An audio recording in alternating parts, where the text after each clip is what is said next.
I'm Apurva reporting for Kids First. And I'm Ashleigh. Today we are interviewing the host of the Trax podcast, The Genius Generation, Danni Washington. She is an internet personality and activist. She started the organization Big Blue and You, dedicated to inspiring and educating youth about marine conservation through the arts and the media.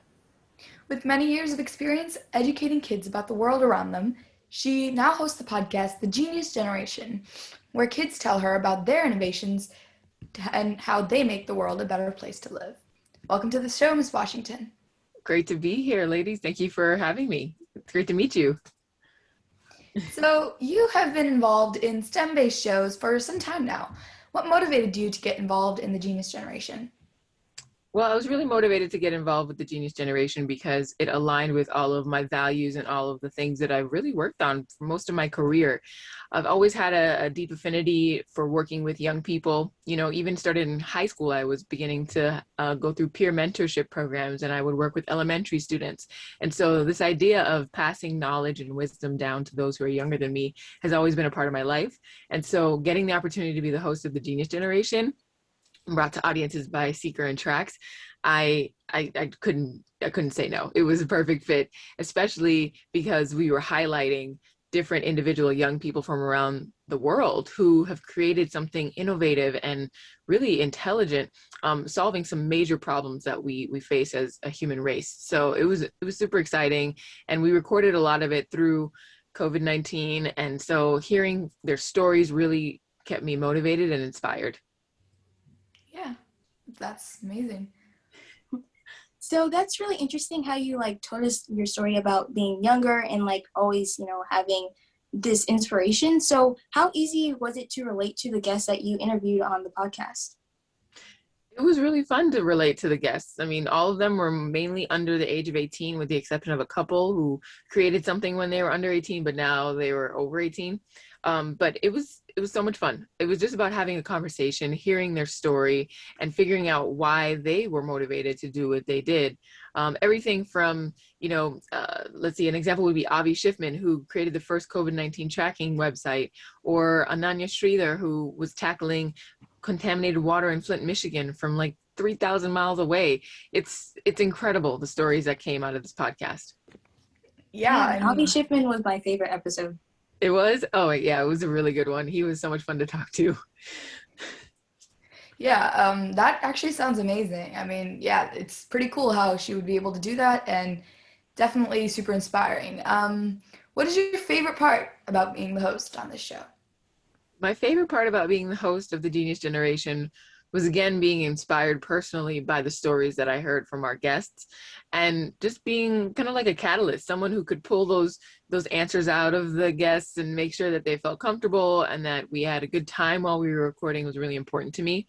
But more than that, it's about amplifying these ideas that your generation are coming up with right now, when us adults are out here trying to, scramble and figure things out as our world quickly changes. Young people are taking the lead and really taking the initiative to get started on things that seem so daunting. I mean, when we talk about wildfires, or we talk about climate change, or we talk about food scarcity, these are all massive things that have not been solved yet, but the leaders that we interviewed on the Genius Generation are taking their first try at it, and they're not afraid, they're not hesitating, they're going for it, and that's what I love most. Yeah, that's pretty great to hear. I mean, it's, you're right. I completely agree with you, and yeah, I love it so much. You actually have longtime interest in oceans, science, and activism. What has your past work in these areas brought you to hosting the show? Well, my passion for the ocean is everlasting. It began when I was really little, growing up in Miami and having access to beautiful beaches. It was pretty easy to fall in love with the place that was in basically my blue backyard. But as I grew older, I understood all the challenges that the ocean was facing because of humans, whether it's plastic pollution to ocean acidification and loss of marine biodiversity. And so my goal in life is always to be a voice for the ocean, because a lot of times nature is unseen or unrecognized by folks because they don't believe that it has a voice. So it's up to us, those who care about it a lot, to speak up for nature and to make sure that the world knows that we're interconnected. Everything that's happening in nature impacts us and vice versa. And so we have to make better choices every single day as individuals and as the collective, to create a stronger, more healthy world to live in. That's awesome. And it's interesting because, growing up in Miami as well, I always wanted to be a marine biologist, but, I settled for journalism. So my next question for you is, do these kids that you interview remind you of yourself and your own work as an activist? Well, actually, to answer to your first point, yes, definitely. I hear a lot of people talking about the fact that they wanted to be a marine biologist when they were younger. And that's totally makes sense, because I think as kids, we're all really intrigued by the ocean because it's so big, it's vast, there's a lot of unknowns out there and lots of really cool animals. But I'm always happy to know when people who had that interest still keep that love for the ocean and do whatever they can to be an advocate for the ocean, no matter what type of work they do in the world now. But secondly, I think, yeah, the way that these young people were talking about their projects and the fact that they found support in whatever way they could. They reached out to the adults in their lives, their families, their mentors, to help support their dream. That to me is the biggest step that you can ever take as an advocate or as an activist.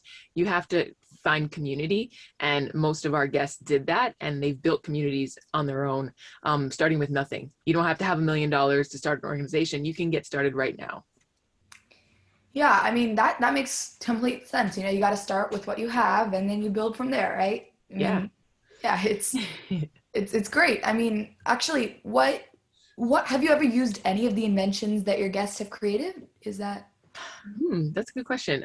So I think Apurva, I've definitely checked out Avi's website, and that was because I saw like a news report about him earlier last, during 2020. So I went to go check it out. But other than that, after each episode, and before each episode, I do a little bit of exploration and learn more about each of our guests and their projects. And all I can say is that the resources that they've all created are tremendous. And so I really would love to ask our producers to put together kind of like a resource page so that we can see everyone's projects in one place. And so that's the next thing that I'm working on. That's really cool. I would actually really enjoy that. I actually did search up Avi's actual website as well, and I found that super interesting. That's my favorite episode. But a next question that I have for you is, when you were a kid, did you ever dream of like inventing something that would make the world a better place, or the ocean as you love? As a kid, yes, I had lots of ideas about inventions. I think my first actual drawing or rendering of an invention that I wanted to make was kind of like this makeshift go-kart that I could use to start practicing driving. I was obsessed about driving when I was little. Don't ask me why, I have no idea. But ultimately I ended up, driving go-karts myself when I got a little older. And like to this day, I still love driving cars. Like I love, I would probably try driving a race car if I could.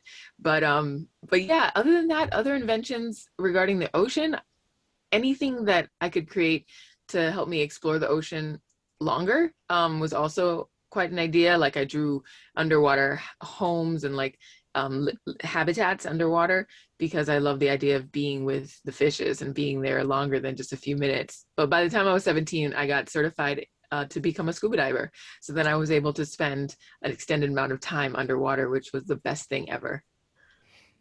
that actually, I mean, that sounds amazing. I mean, I would love to be able to go scuba diving as well. Maybe I'll try that someday. Yes. Well, here's another question. What inspired you the most about hosting this podcast?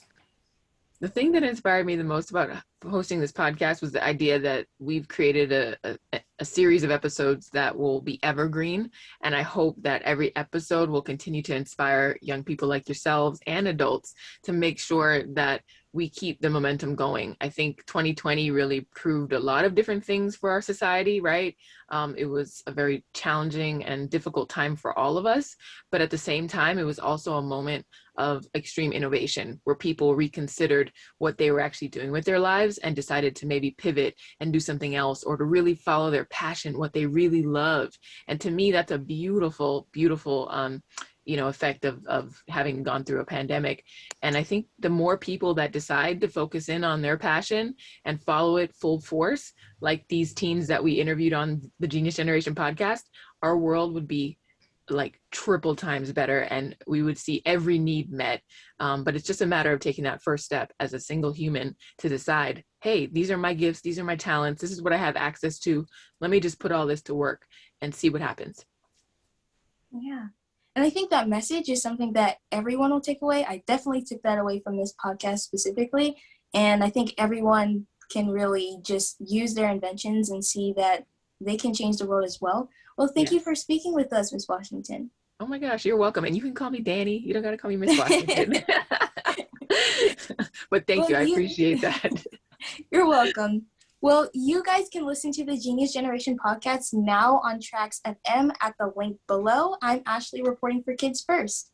And I'm Apurva. Be sure to like and subscribe to our channel to stay up to date with interviews just like this one, as well as reviews from us and our other amazing film critics. Thanks for watching. Bye. Thanks, Apurva. Thanks, Ashleigh. Great to meet you. Thank you.